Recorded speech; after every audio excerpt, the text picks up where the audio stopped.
Business भी इसी तरह से रटे ना फिर, हाँ यूं हो जाए। अच्छा सैलरी छोड़ दो, बिजनेस बढ़ाओ, फरमाइशी प्रोग्राम लगा। जी जी बोले बोले, बकवास न करे, क्वेश्चन करे।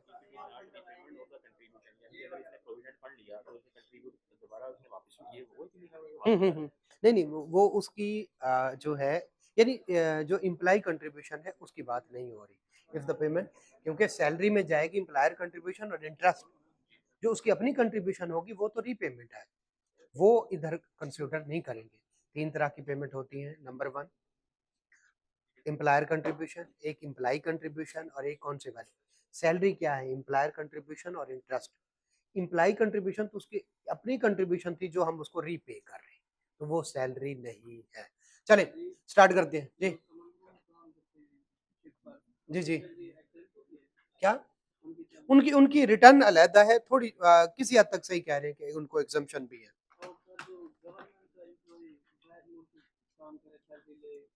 अगर ट्रीटी है दोनों मुल्कों के दरमियान तो एग्जम्पशन होगी, या अगर हम उनको, जी जी पाकिस्तान पाकिस्तान उसकी पाकिस्तानी इनकम देखिए, अगर वो रेजिडेंट, अगर पाकिस्तान का जो है वो गवर्नमेंट का एम्प्लॉई है तो रेजिडेंट तो है, पाकिस्तान सोर्स इनकम भी फॉरेन सोर्स इनकम भी, लेकिन जो उसकी सैलरी इनकम होगी, ठीक है, जो है अगर दोनों मुल्कों के दरमियान, सॉरी अगर पाकिस्तानी है, ठीक है, तो फिर देखा जाएगा कि जो है, हाँ ठीक हो गया, अगर तो वो है बाहर का बंदा जो पाकिस्तान में है, तो फिर देखा जाएगा कि अगर दोनों मुल्कों के दरमियान ट्रीटी है या नहीं।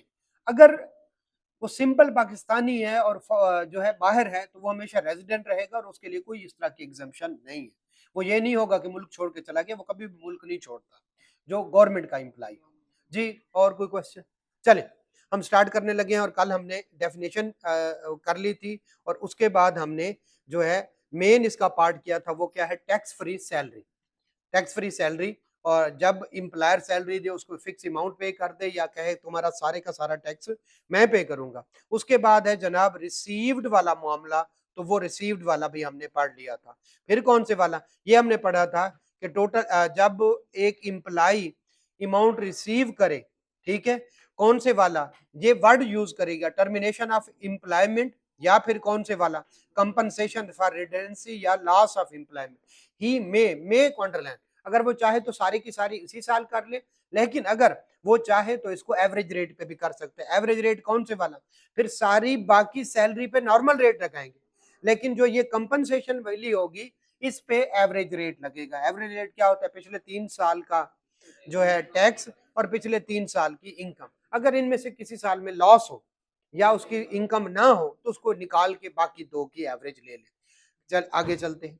नहीं जी, अगर किसी को एरियर्स में सैलरी मिली हो, कल भी डिस्कस किया हो, ठीक है बेटा, उठ के आखिरी लाइन वाले एंड दूसरे, आप नहीं नहीं आपके साथ ब्लैक सूट बेटा, बिल्कुल एंड पे चले जाए, जल्दी से नहीं जी, तो आप बाकियों को भी नहीं पढ़ने देते, ठीक है। जो है एरियर्स में कोई सैलरी मिली और उसकी वजह से उसका, एरियर से क्या मुराद है, 2026 की, सॉरी 2024 की सैलरी 2025 में मिली हो, ठीक है, तो वो एरियर्स में मिली है, उसकी वजह से उसको टैक्स स्लैब ज्यादा पड़ रही हो, तो वो भी चाहे तो कहे कि जनाब मेरी जो सैलरी है वो उसी साल में करो जिस साल से वो बिलोंग करती है। आगे चलते अब जनाब हमारे यहाँ कौन से वाला, ये वाला रिसीव्ड भी हमने पढ़ लिया था, जो है अगर उसको मिल जाए, applied on behalf of person, और फिर कौन से वाला, मेड अवेलेबल, ये हमने पढ़ लिया। अब इससे आगे चलते हैं। जी बेटा बोले कौन से वाला,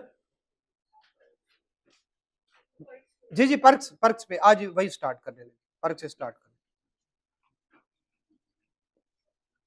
नहीं जी। वैल्यू ऑफ पार्क सबसे पहले कौन से वाली है, अगर उसको मोटर व्हीकल दी गई है, ठीक है, मोटर व्हीकल अगर उसको दी गई है, कार दी गई है, तो जनाब हम उसको आज पढ़ने लगे। बेटा बातें नहीं, अब कोई बात ना करें प्लीज। जो है तो हम उसको लें जी। अगर मोटर व्हीकल प्रोवाइड की गई है तो व्हीकल लिख लें, कार लिख लें, जो भी है लें जी। नहीं मोटरसाइकिल के बारे में नहीं, ये मोटर व्हीकल के बारे में है, मोटरसाइकिल नहीं देते, मोटरसाइकिल तो ये सेल वालों को देखते हैं, ठीक है, अगर दी भी गया तो उस पर भी यही रूल लगेगा कि उसका कॉस्ट कितनी है, और ये वो यूजुअली मोटर व्हीकल की बात करता है। चले आज फिर या तो होगी वो ऑफिशियल यूज के लिए, भाई गाड़ी है लेकिन शाम को रिक्शे पे घर जाया करो, ऑफिशियल यूज के लिए। एक है ऑफिशियल, ठीक है, प्लस जो है पर्सनल यूज, ठीक है, पर्सनल बाज वर्ड यूज करते हैं, बाज प्राइवेट, और एक है सिर्फ और सिर्फ पर्सनल प्राइवेट यूज के लिए। अब यहाँ तक आया करो गाड़ी पे, लेकिन मीटिंग वगैरह हो तो और गाड़ी यूज करो, ये वाली यूज ना किया करो, ठीक है। तो अगर ऑफिशियल हो तो nothing will be added to the salary, और अगर ऑफिशियल प्लस पर्सन तो 5%, और अगर ये हो तो 10%। ये तो मैं पता चल गया। इसमें कुछ टेक्निकल बातें। नंबर 1, पहली टेक्निकल बात, ठीक है, कि अगर वो इसके साथ ड्राइवर भी प्रोवाइड कर रहे हैं तो ड्राइवर की सैलरी अलग से होगी, वो सैलरी अलहदा से सैलरी इनकम में ऐड होगी, इसमें 10% में 5% में नहीं होगी, पहली बात। दूसरी, बाज दफा वो गाड़ी देते हैं तो साथ में रिपेयर, मेंटेनेंस, फ्यूल के पैसे देते हैं, तो वो रिपेयर, वो मेंटेनेंस या फ्यूल वो अलहदा से सैलरी में ऐड होगा। जैसे गाड़ी यूजुअली देते हैं, गाड़ी जब देते हैं तो 10,000, 15,000, 20,000 जितना भी होता है, या लीटर्स में होता है, 30 लीटर, 50 लीटर, 100 लीटर, ये साथ में पेट्रोल भी देते हैं। उनकी अगर अगर वो फ्यूल दे रहे हैं तो, या पैसे दे रहे हैं तो अमाउंट सैलरी में, अगर फ्यूल दे रहे हैं तो fair market value of the fuel will be added to the salary, इससे वो अलग है।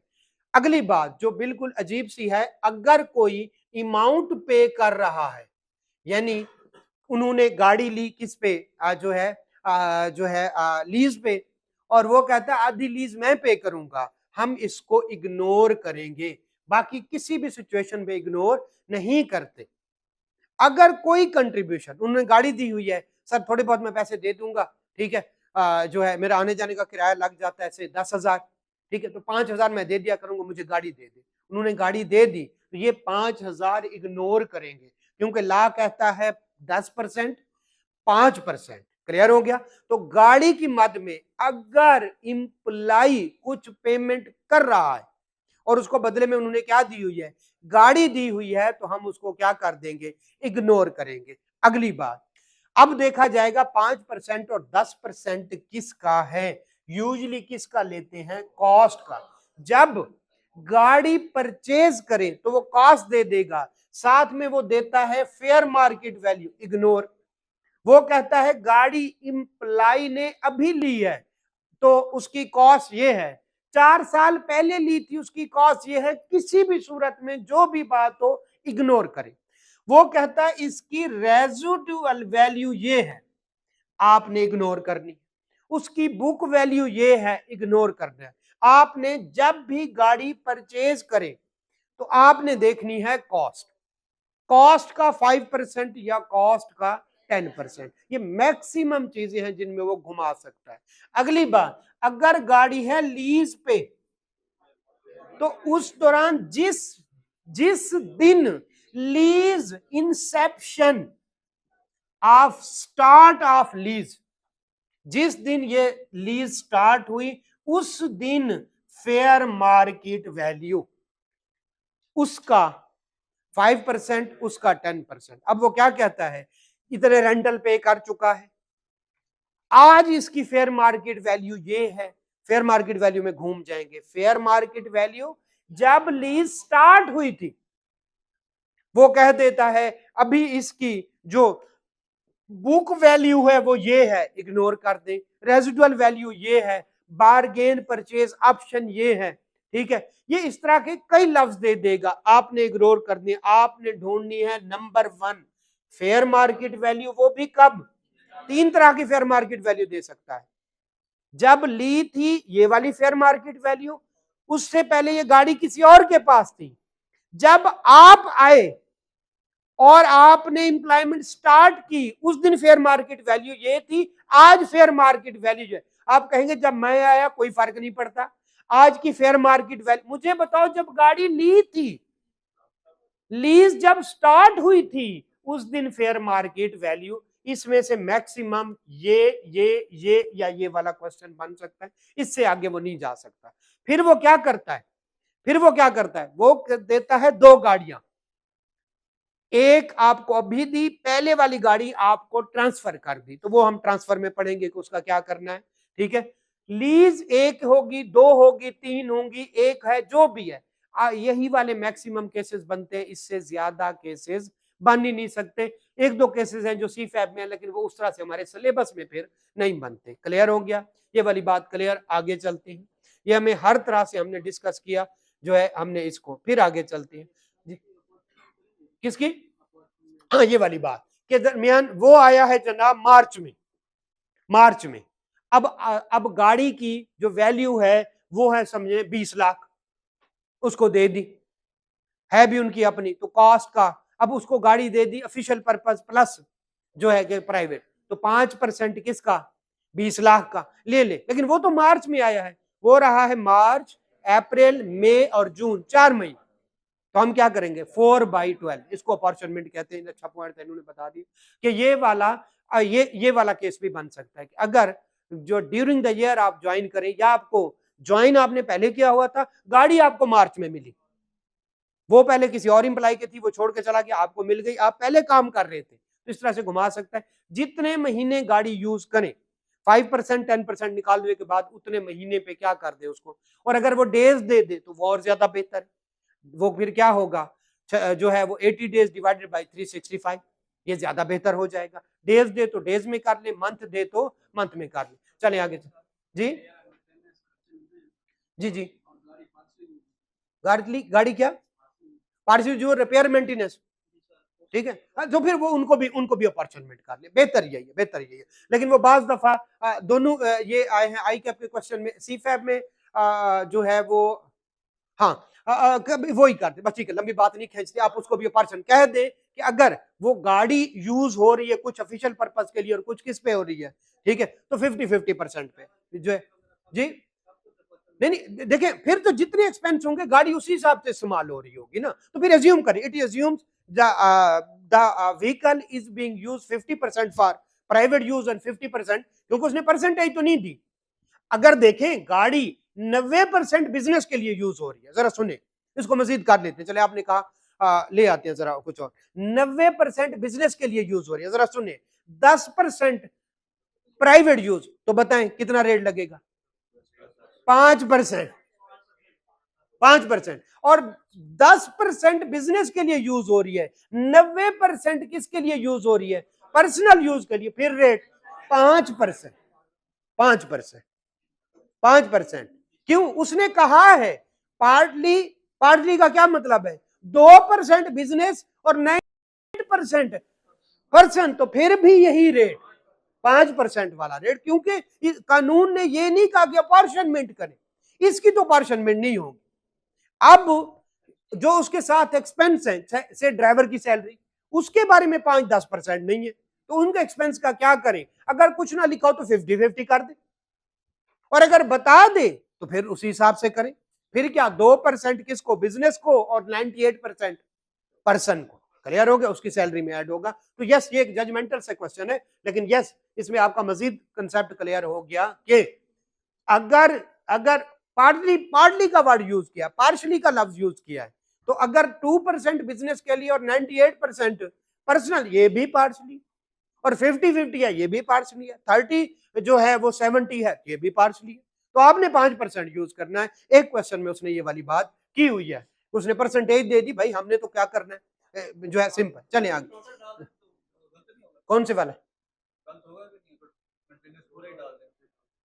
नहीं गलत नहीं होगा, अब वो मैं कह रहा हूँ गलत नहीं होगा, ठीक है, अब टोटल बेहतर यही है कि कोई कुछ ना कुछ, जब गाड़ी का वो बता रहा है कि ऑफिशियल यूज के लिए और किसके लिए है, ठीक है, तो बेहतर यही है कि उसको पोर्शन कर ले, कोई ना परसेंटेज दे, फिर तो हिल ही नहीं सकते ना उस पर, फिर तो जो परसेंटेज दे दी, खर्चे उसी हिसाब से होंगे, लेकिन रेट कौन से वाला लगेगा, 5%, क्लियर हो गया।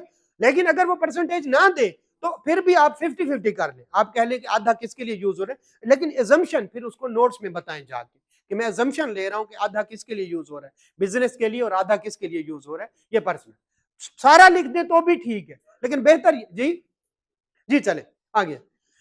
फिर कौन से वाला कहता है, वो कहता है अगर यूटिलिटीज प्रोवाइड की गई है, बिजली का बिल उसका कौन देता है, ठीक है, 30,000 बिल आया, 30,000 इंप्लायर ने 30,000 सैलरी में, ठीक है, 30,000 बिल आया, 5,000 इंप्लाई देता है और 25,000 इंप्लायर देता है, तो 25,000 सैलरी में ऐड हो जाएगा, ये तो करने की जरूरत नहीं जी। फिर उससे आगे जो वो कहता है जनाब कि कंसेशनल या इंटरेस्ट फ्री लोन, ये अच्छा एक कंसेप्ट है, हम इसको डिस्कस कर लेते हैं ताकि ये आपकी फिंगर टिप्स पे आ जाए। जो पहले बच्चे मेरे पास पढ़ रहे हैं वो तंग आए बैठे, क्यों भाई, रट के अच्छा अच्छा अच्छा नहीं नहीं भाई रिवीजन है, नहीं करना चाहते दफा हो जाए बकवास ना चल यार ठीक होंगे चल नहीं जी। अच्छा इसमें एक वर्ड यूज होता है बेंचमार्क। बेंच बेंचमार्क रेट ये था 5% 2003 में, ठीक है। उसके बाद ये 6 हुआ, फिर 7, लेकिन मैक्सिमम उन्होंने कहा था ये 10%। आज ये रेट 10%, ये रेट 10% और 10% ही हुई जा रहा है। तो हमें पता चल गया कि बेंचमार्क रेट यानी बैंक का रेट यानी फेयर मार्केट रेंट कौन सा है, ठीक है। अच्छा अब कंसेशनल, ठीक है, कंसेशनल रेट या पहला इसमें केस क्या बनता है कि जनाब वो कुछ भी चार्ज नहीं कर रहा, तो बेंचमार्क यानी 10% के हिसाब से लोन जितना हो, लोन जितना हो उसका क्या लें 10% और सैलरी में ऐड कर, लेकिन ये ख्याल रखिएगा आपने इसकी जो है प्रोपोर्शनेट करना है। ये ना हो ड्यूरिंग द ईयर उसने उसने 1 जनवरी को लोन लिया तो जो है कितना 50 लाख, तो 50 लाख क्या क्या लेंगे 10%, लेकिन 6/12 करें। और अगर डेज में इंफॉर्मेशन हो तो बेहतर है डेज में जाए, जब भी मंथ में हो तो मंथ में 6/12, लेकिन अगर वो कहे 15 जनवरी को लिया तो अब आगे डेज कैलकुलेट करें डिवाइडेड बाई 365 करें, ये आप पे है, ठीक है। बेहतर यही है कि अगर डेज में इंफॉर्मेशन हो तो डेज में और मंथ में इंफॉर्मेशन हो तो मंथ में जाए। क्लियर हो गया। 10% अगर है कि जनाब लेस देन चार्ज किया है लेकिन लेस देन 10%, ठीक है, लेस देन 10% है, तो इस सूरत में आप देखें जैसे उसने क्या किया, उसने कहा 6%, ठीक है, तो 6%, तो हम क्या करेंगे बेंचमार्क कितना है 10%, वो कितने चार्ज कर रहे हैं 6%, तो 4% will be added to the salary. इसमें भी प्रोपोर्शनेट का ख्याल रखें, ड्यूरिंग द ईयर लोन ले, ठीक है, ड्यूरिंग द ईयर। एक बात इसमें जो मैक्सिमम टेक्निकल आ सकती है वो साथ में रीपेमेंट कर रहा हूं, क्यों, क्योंकि जो लोन होता है वो होता है आउटस्टैंडिंग बैलेंस पे। जैसे आपने ये देखे 4%, उसने 50 लाख लिया, ठीक है, तो 50 लाख पूरे साल के लिए आउटस्टैंडिंग रहा, ठीक है, तो हम क्या करेंगे 50 लाख का 4%, ये सैलरी में ऐड हो जाएगा। वो क्वार्टरली पेमेंट कर रहा है 4-4 लाख की, 1 जुलाई को लिया, क्वार्टरली पेमेंट कर रहा है किसकी, जो है वो लोन की। इसका मतलब है कि पहले 3 महीने में 50 लाख आउटस्टैंडिंग रहा, ये प्योरली अकाउंटिंग का क्वेश्चन फिर बनता जा रहा है। तो अब हम कहेंगे डिवाइडेड बाय जो है मल्टीप्लाइड बाय ये कितने का है, ये 12 महीने का, उसमें 3 महीने के लिए तो 50 लाख आउटस्टैंडिंग रहा, जो भी आंसर है will be added to the sale. अब अगले 3 महीने के लिए उसने समझ ले 5-5 लाख पे कर रहा है, 5-5, तो अब क्या हो जाएगा 45 लाख, ठीक है, डिवाइडेड बाय 4% डिवाइडेड बाय 3/12, ये भी सैलरी में ऐड, फिर अगले 3 महीने 40 लाख, ये ख्याल रखना है। मैक्सिमम इसमें इतने तक जा सकता है, या इसमें आपको प्रोपोर्शनेट करा सकता है कि उसने लोन लिया ही जनवरी को था तो 6/12, 15 जनवरी तो आप फिर डेज कर ले, ठीक है, 6 महीने पूरे नहीं है तो डेज कर ले, ठीक है, वो जितने में। ये क्लियर हो गया ये कंसेप्ट। अगर उसने 10% और मोर उस पे लिया है तो फेयर मार्केट 10%, उसने कितने पे लिया 10 पर, उसको कोई फायदा नहीं। 13% पे लिया, अभी बैंक से लेता फेयर मार्केट कितनी है, बेंचमार्क कितना है 10%, तो उसको तो कोई फायदा नहीं हुआ, लिहाजा nothing will be added to the salary. Clear हो गया। तो ये अच्छा इसमें ये क्लियर हो गया। इसमें जो है एग्जम्पशन है 2। नंबर 1 10 लाख से कम लोन हो, ठीक है, तो वो सैलरी में जैसे उसने 9 लाख लिया, चाहे आप 2% पे ले चाहे जो है फ्री ले, nothing will be added to the salary income, पहला। दूसरा एक अजीब सा कंसेप्ट है कि अब उसको एग्जम्पशन है कि जब इंप्लाई से इंप्लायर ने लोन लिया था, ये इस सूरत में किससे ले रहा है, इंप्लायर से इंप्लाई ले रहा है। तो क्या कहते हैं, जब इंप्लाई ने इंप्लायर से लोन लिया था तो उसने कोई इंटरेस्ट चार्ज, एक सिचुएशन में नजर आती है कि जब इंप्लाई ने किसको लोन दिया हुआ है, इंप्लायर, और वो है प्रोविडेंट, ठीक है, वो है प्रोविडेंट फंड। प्रोविडेंट फंड वाले पैसे वो इंप्लायर को देता आ रहा है, एक तरह से लोन है, कल को वापस लेगा, और वो कहता है सर इस पे मैं इंटरेस्ट नहीं लूंगा। ऐसा केस हो जाएगा जब इंप्लायर को लोन दिया हुआ है किसने, इंप्लाई ने, और इंप्लाई कोई वो, तो इधर उसको ये वाला, अब वो इंप्लायर से लोन ले रहा है तो उसको क्या हो जाएगा, वो उसको वो एग्जम्पशन, इसको हमको कर लेते हैं। मिस्टर ए क्या है, इंप्लाई है, और बी कौन है, ए ने बी को प्रोविडेंट फंड के पैसे देता रहता है और कहता है मैं इंटरेस्ट नहीं लूंगा।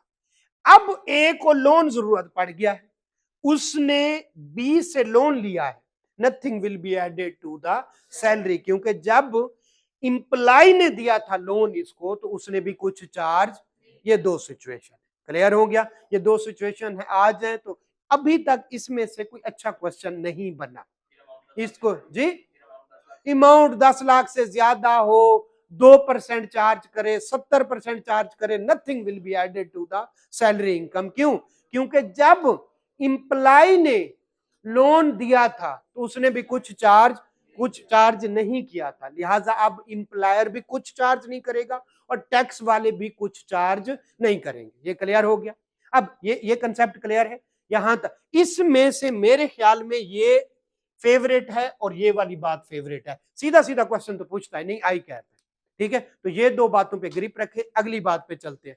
अब है ये लोन लिया, इसको भी छोड़ दें, एक बंदे ने लोन लिया बैंक से और उसने प्रॉपर्टी खरीदी और उसको रेंट पे दे रहा है, उस लोन पे जो इंटरेस्ट है वो एज ए डिडक्शन अलाउड है। हम पढ़ चुके हैं, तीन तरह का होता है, एक नॉर्मल है, एक प्लेज वाला केस, ठीक है, मॉर्गेज वाला, और एक कौन से वाला, इस्लामिक फाइनेंसिंग। तो अगर आपने लोन लिया है, प्रॉपर्टी रिकंस्ट्रक्ट की है, रेनोवेट की है, एक्वायर की है, ठीक है, इन सारे केसेस में जो वो इंटरेस्ट पे कर रहा है लैंडलॉर्ड, उसको एज ए डिडक्शन अलाउड। अब हम इसको उसके साथ लिंक करते हैं। उसने इंप्लायर से लोन लिया और अपनी एक प्रॉपर्टी खरीदी, और उससे रेंट आ रहा है, और रेंट चार्जेबल टू टैक्स है, तो उसकी डिडक्शन क्या होगी, क्या उसको इंटरेस्ट एज ए डिडक्शन मिलना चाहिए। इंप्लायर से लोन लिया और एक प्रॉपर्टी खरीद के किराए पे लगा दी, अब इंप्लायर को जो लोन पे इंटरेस्ट पे कर रहा है वो उसको एज ए, ये वाली बात है। अब हम हर एक को इस सूरत में वो 0% पे कर रहा है, किसको, इंप्लायर को, उसको खुशी कितनी हुई, हमने वो खुशी उसकी सैलरी में ऐड कर दी, उसको तो 10% पड़ गया, तो यहां भी उसको 10% एज ए डिडक्शन अलाउड होगा। पहला केस क्लियर है, उसने लोन लिया इंप्लायर से और प्रॉपर्टी खरीद ली, इस प्रॉपर्टी के अगेंस्ट उसको जो इंटरेस्ट वो पे कर रहा है उसको एज ए डिडक्शन। इस सूरत में इंप्लायर को कुछ भी पे नहीं कर रहा, लेकिन हमने उसको खुशी नहीं रहने दी बल्कि उसकी 10% उसकी सैलरी में, तो यहां पे उसको 10% डिडक्शन मिल जाएगी। यहां तक क्लियर। यहां पे कितने कर रहा, 6%, उसकी सैलरी में कितने ऐड करने, हमने तो उसकी खुशी पूरी 10% की ज़ाय कर दी, लिहाजा उसको नुकसान या खर्चा 10% का, 6 पे कर रहा है, 4 सैलरी में ऐड कर दे, लिहाजा 10% will be allowed as a deduction. अब कितना पे कर रहा है, 10%, पे कितने कर रहा है 10%, तो हम 10%, अगर 13% पे कर रहा है तो सैलरी इनकम में कुछ ऐड नहीं होगा, लेकिन पे कितने कर रहा है, तो यहां पे 13% will be added to the जो है डिडक्शन। क्लियर हो गया? चलिए अब इसको सम अप करते हैं। जब कोई बंदा लोन इंप्लायर से ले और आगे बिजनेस या प्रॉपर्टी या किसी जगह से इस्तेमाल करे जिसकी इनकम चार्जेबल टू टैक्स है, तो amount equal to benchmark rate will be allowed as a deduction. If he is paying more than benchmark rate, then actual amount जो है being paid is allowed as a, कम हो तो benchmark के मुताबिक और ज्यादा हो तो एक्चुअल। ये मैक्सिमम इसमें से टेस्ट कर सकता है जो केसेस है। एक ये वाला केसेस आपको सैलरी का लगेगा लेकिन वो इनकम फ्रॉम प्रॉपर्टी या बिजनेस की डिडक्शन में ले जाएगा। दूसरा केसेस कौन से वाला कि वो दरमियान में से शुरू करेगा लोन को। तीसरा केस कौन से वाला कि वो लोन दरमियान में पे करवा देगा। और चौथा केस ये 10 लाख से कम होगा, आप उसको फौरी तौर पर जो है 10% या बेंचमार्क वाला काम कर दोगे 10 लाख से, हालांकि वो कम होगा। ठीक है। पांचवा केस कौन से वाला कि इंप्लायर ने, छोटी सी बात करेगा कि जब इंप्लायर ने लोन लिया था, या इतनी सी बात करेगा प्रोविडेंट फंड जो है उस पर कोई इंटरेस्ट नहीं है, छोटी सी बात कर जाएगा। ठीक है कि प्रोविडेंट फंड पे कोई वो नहीं है, ठीक है, इंटरेस्ट नहीं है। या इतनी बात आगे प्रोविडेंट फंड पीछे कहीं बात कर रहेगा और कहेगा एक इंप्लायर कंट्रीब्यूशन है, एक इंप्लाई कंट्रीब्यूशन है, हाँ नो इंटरेस्ट जो है विल बी चार्ज, ये कह के 3-4 बातें छोड़ के बाद ये वाली बात करेगा। कौन से वाली? कंसेशनल लोन की। आप कहोगे चौके पॉइंट नंबर 2 में इंटरेस्ट चार्ज नहीं हो रहा, लिहाजा पॉइंट नंबर 10 में इसको हम एग्जेम्प्ट करेंगे और सैलरी में ऐड नहीं करेंगे। कोई ना कोई हिंट दे जाएगा और मुझे खदशा है कि ये वाला शायद आ जाए, हो सकता है ना आए, लेकिन मैं दोबारा बता रहा हूं कि भाई उसने प्रोविडेंट फंड 5,000 इंप्लाई के, ये बात करेगा। Same similar amount is being paid by employer, employee contribution, however no charge as per the discretion of employee, no interest is to be charged on provident fund। ये provident fund की बात करेगा तो आप इंटरेस्ट तो मिल ही नहीं रहा, आप देखेंगे रिकॉग्नाइज है, अनरिकॉग्नाइज है, उस तरह से करके आगे चले जाएंगे। आगे 3-4 पॉइंट छोड़ के बाद कौन सा शुरू करेगा? ये वाला, और कहेगा वो चार्ज कर रहा है कितने?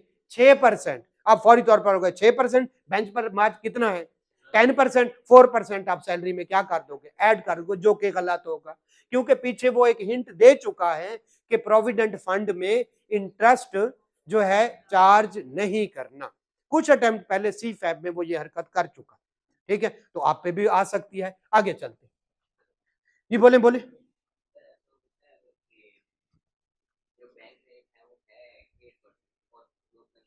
बैंक रेट की तो बात ही नहीं, कहीं भी नहीं बोला। नहीं, आपने हर चीज को इग्नोर करना है। बैंक रेट अक्सर जो है वो 10% से ज्यादा ही होता है। हमने bank rate, state bank rate, open market, ठीक है, स्टॉक एक्सचेंज, ये सारे इग्नोर कर देने। बेंचमार्क रेट जो कि 10% पे फिक्स है उसी को कंसीडर कर। क्लियर हो गया? बाकी सारे इग्नोर कर देने। चले जी,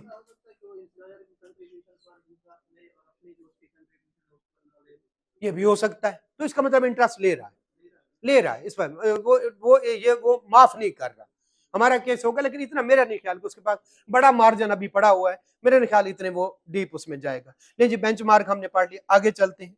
ले जी, ये वाली बात भी हो गई, आपने इसकी प्रैक्टिस क्वेश्चन। आगे ओके, वो कहता है 2 केसेस हैं। वो कहता है भाई गाड़ी तुझे दे दी, तुझे इंटरेस्ट फ्री लोन भी दे दिया, अब क्यों परेशान है? वो कहते इस वजह से परेशान हूं कि मैंने बैंक का लोन देना है।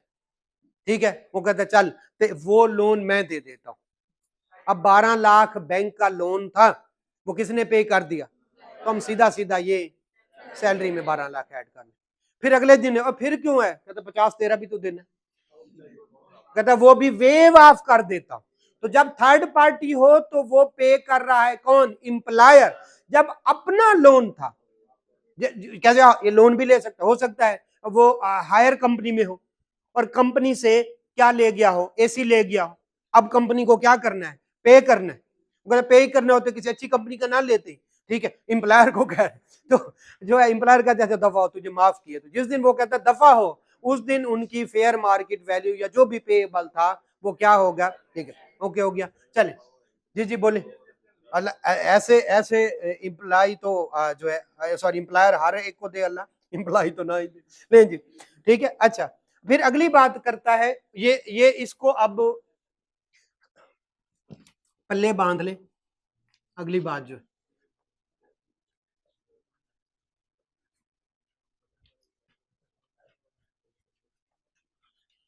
इसमें से वो पूछ रहा है मुसलसल क्वेश्चन और स्टूडेंट इसको गलत कर रहे हैं। भाई अगर तो वो यूज करने के लिए कोई एसेट दे, नंबर 1 वो दे कार, उसका हम पढ़ चुके। नंबर 2 वो दे हाउस, इसका आगे पढ़ेंगे, रेंट फ्री अकोमोडेशन। तीसरे पे कोई अदर एसेट दे, ठीक है, तो ये बताएं बिजनेस का जब यूज करने के लिए दे रहा है, ट्रांसफर नहीं कर रहा, ये एसी रख लो, अगर रिजाइन करोगे तो एसी वापस करना पड़ेगा, कोई भी ऐसी चीज। तो ये बताएं बिजनेस को जब बिजनेस का अपना एसेट होता है, डेप्रिशिएबल एसेट, तो बिजनेस को क्या एक्सपेंस मिलता है, डेप्रिसिएशन। तो सैलरी में भी डेप्रिसिएशन ऐड होगी। जब कोई एसेट यूज करने के दिए, सवाए कार और हाउस के, कार का कानून पढ़ चुके हैं, हाउस का पढ़ना है, 45% ऑफ बेसिक सैलरी। अब अगली बात कौन से वाला, कोई इसके अलावा एसेट दे तो फिर क्या चार्ज होगी, डेप्रिसिएशन। अच्छा अब अगली बात सुने, ये तो पता चल गया इसकी डेप्रिसिएशन, क्योंकि एसेट किसका रहा, ठीक है। अब अगली बात है ट्रांसफर कर दे। ये हाउस तुम्हारा हुआ, ये कार तुम्हारी हुई, ठीक है, ले जी, या फिर ये वॉशिंग मशीन तुम्हारी हुई, जो तो पाकिस्तान में चला है, अच्छा ले जी, ये या एसी तुम्हारा हुआ, या एक कंपनी है वो गुड्स बेचती है, मतलब सर जी सबको जो है आप बेचते हैं, तो मैं एसी के बगैर सोता हूँ, वो कहते हैं भाई एसी जाओ स्टॉक में से ये पर्ची ले लो, उनको दिखा देना ले जाओ। तो हम इस सूरत में कहेंगे वो क्या कर दिया है, उसको ट्रांसफर कर दिया। या एक कंपनी है वो कुछ सर्विस प्रोवाइड करती है, जैसे वो एसी ठीक करते हैं, कहते सर मेरे घर के 2 एसी है वो भी ठीक कर दे, तो या तो ट्रांसफर कर दे या क्या कर दे, सर्विस प्रोवाइड कर दे। तो उस दिन इनकी जो फेयर मार्केट वैल्यू है will be added to the salary income. एक है यूज के लिए दे, एक है उसको ट्रांसफर कर दे। तो यूज का और ट्रांसफर का ये बार बार आएंगे, तो अभी से हम बात करें। इसको एक और कंसेप्ट लेते हैं, वो क्या करता है, हरकत क्या करता है, वो कहता है एक कार उसके पास थी, 2024 या 2025 का क्वेश्चन है, वो कहते हैं इसको ये कार दी थी 2023 को, अब 2025 में उसको न्यू गाड़ी दी है 1 जुलाई को।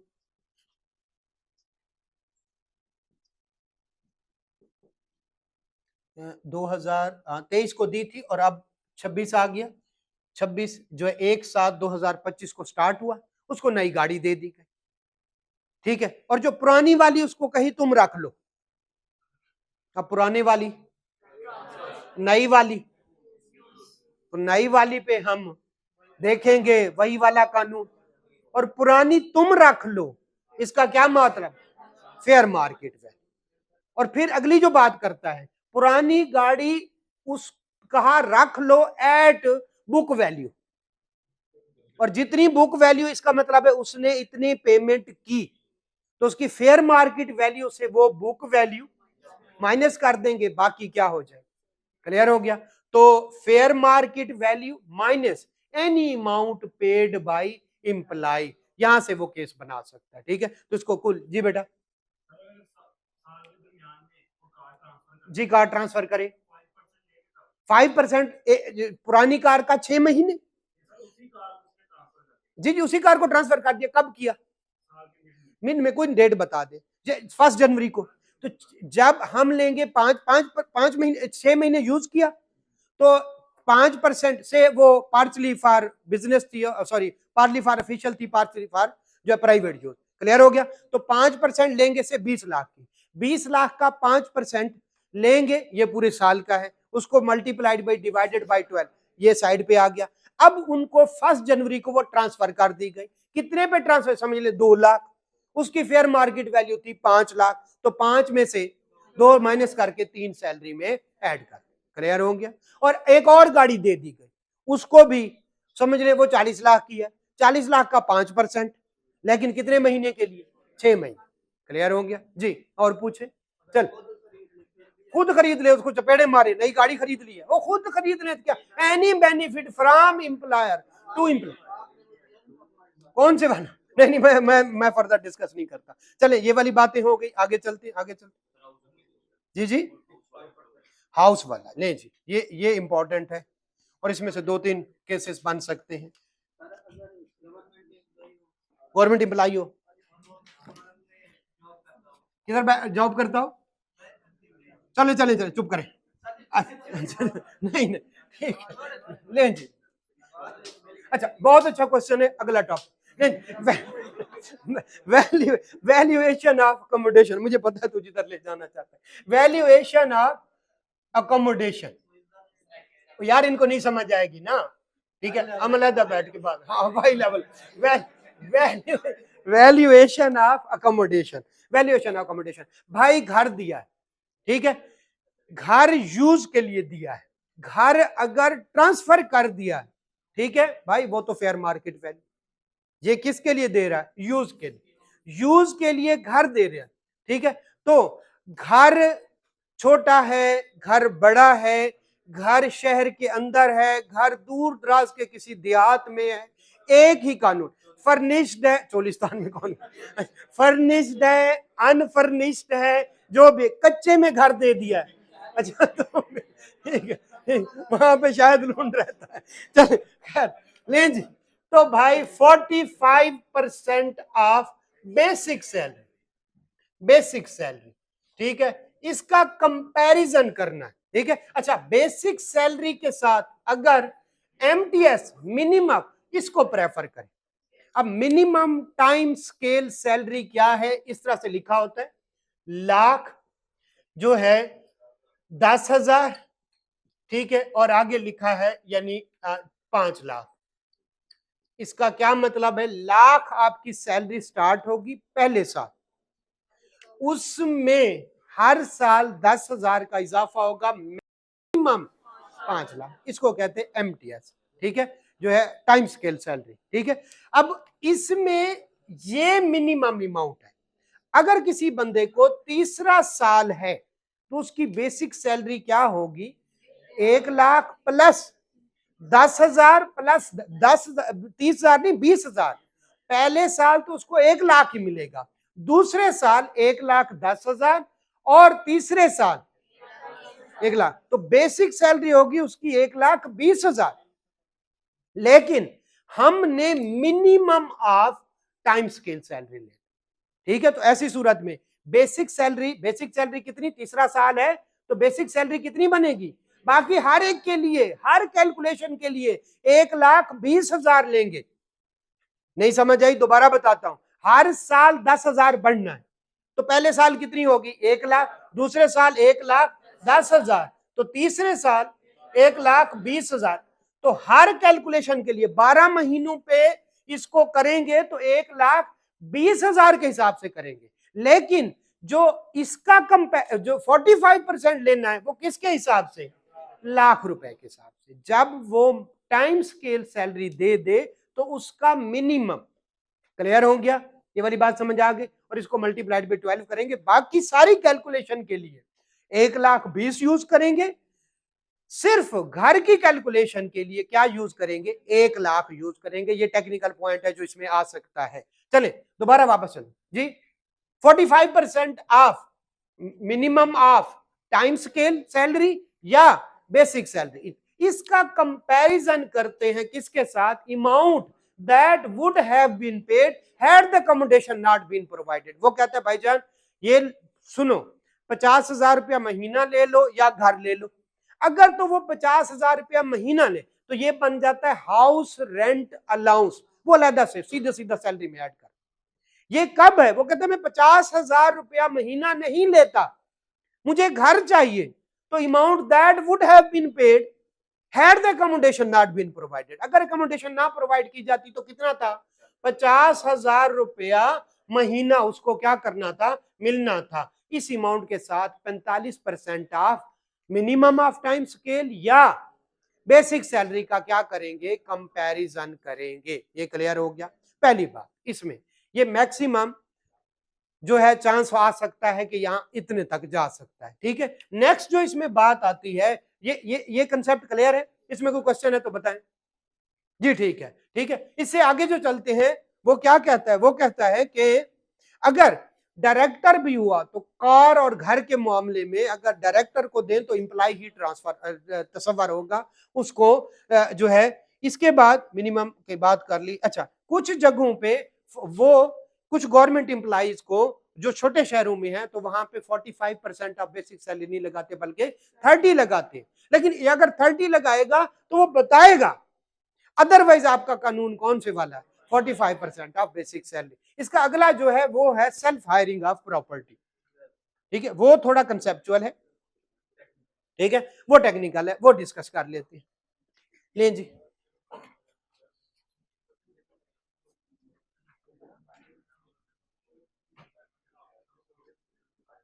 चलें बस बस बस आज एक एम्प्लाई का एक घर था, बस बस आवाज नहीं आ।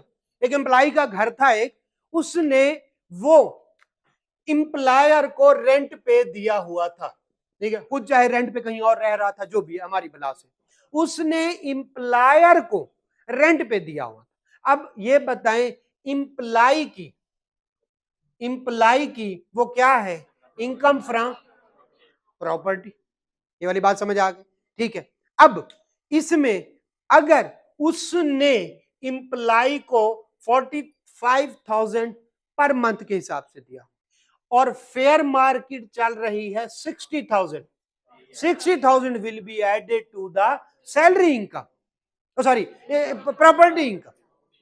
ये उसकी प्रॉपर्टी इनकम है। ये बात नहीं, 45 नहीं होगा, मैं आगे बताता हूं ना, आगे फिलहाल सब्र करें। अभी वो खुद घर में नहीं रह रहा, अभी सेल्फ हायरिंग नहीं है, तो इस सूरत में चाहे एम्प्लॉय को कि भाई अपना सॉरी एम्प्लॉयर मेरा एम्प्लॉयर है, मैं इसको सस्ते दामों जरा घर दे रहा हूं, ठीक है, तो भाई अगर कौन से वाली फेयर मार्केट वैल्यू कितनी है?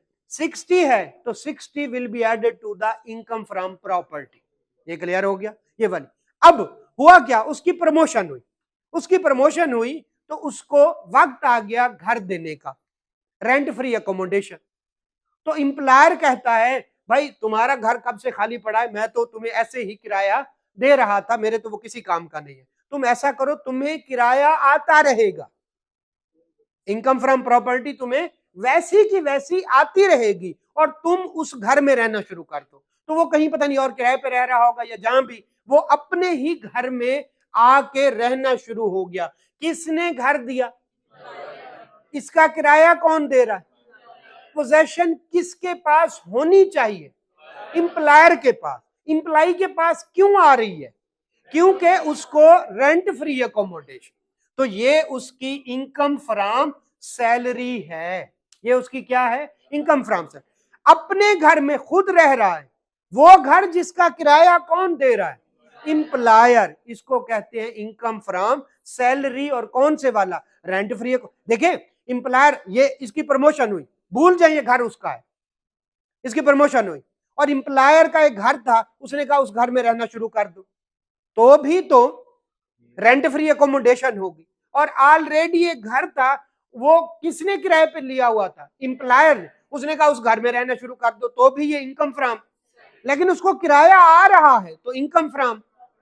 ऐसी सिचुएशन को कहते हैं रेंट फ्री सेल जो है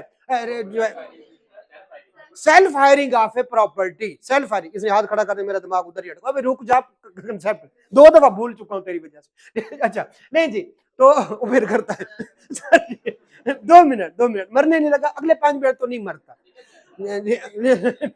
चल वापस आ लें जी, तो इसको क्या कहते हैं, इनकम फ्रॉम प्रॉपर्टी उसको आ रही है, और ये क्या है, इनकम फ्रॉम सैलरी, दोनों होंगे। नहीं जी, ये बता इनकम फ्रॉम सैलरी में कौन सी अमाउंट ऐड होगी, कौन सी अमाउंट ऐड होगी, जल्दी से बताएं, कौन से वाली, वही 45% ऑफ बेसिक सैलरी, और अमाउंट कौन से वाली, कौन से वाली, amount that would have been paid had the accommodation been not provided, वो जो भी है, ठीक है, वो वाली अमाउंट ऐड होगी, अब दो होगी। लेकिन इस सूरत में अब जो आ रहा है उसको 45,000, अब ये वाला 60,000 वाला कानून इस पे नहीं लगेगा, बल्कि क्योंकि इसका मतलब है यूजली किसी को घर किराए पे दे तो higher of fair market value और एक्चुअल जो ये लगता है। इस सूरत में जब सेल्फ हायरिंग ऑफ, तो एक्चुअल जो है वो इनकम फ्रॉम जो है प्रॉपर्टी होगी, फेयर मार्केट वैल्यू का कानून ऐसी सूरत में नहीं लगता।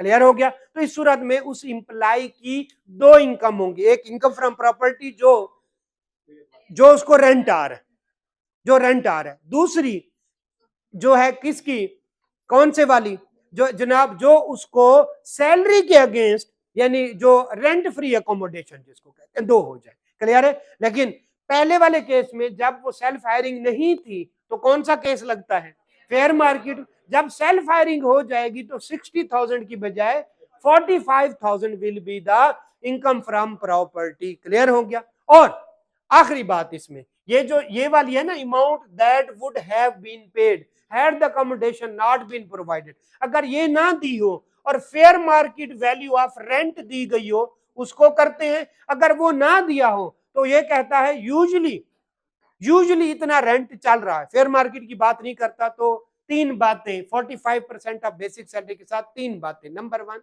Amount that would have been paid had the accommodation, दूसरा फेयर मार्केट रेंट, तीसरा वो सिर्फ इतना देता है अगर ये ना हो तो इतना रेंट चल रहा है, फेयर मार्केट का वैल्यू ना यूज करता तो ये वाला वर्ड यूज करता है। ये हर लिहाज से कंसेप्ट जो है कंप्लीट हो गया जी। किसमें जी, जी कर सकते हैं, क्यों? वो कहते हैं भाईजान जो तेरा अपना घर पड़ा हुआ है उसमें रहना है या 50,000 रुपया महीने का लेना है, वो कहते जी मैं घर में जा रहा हूं।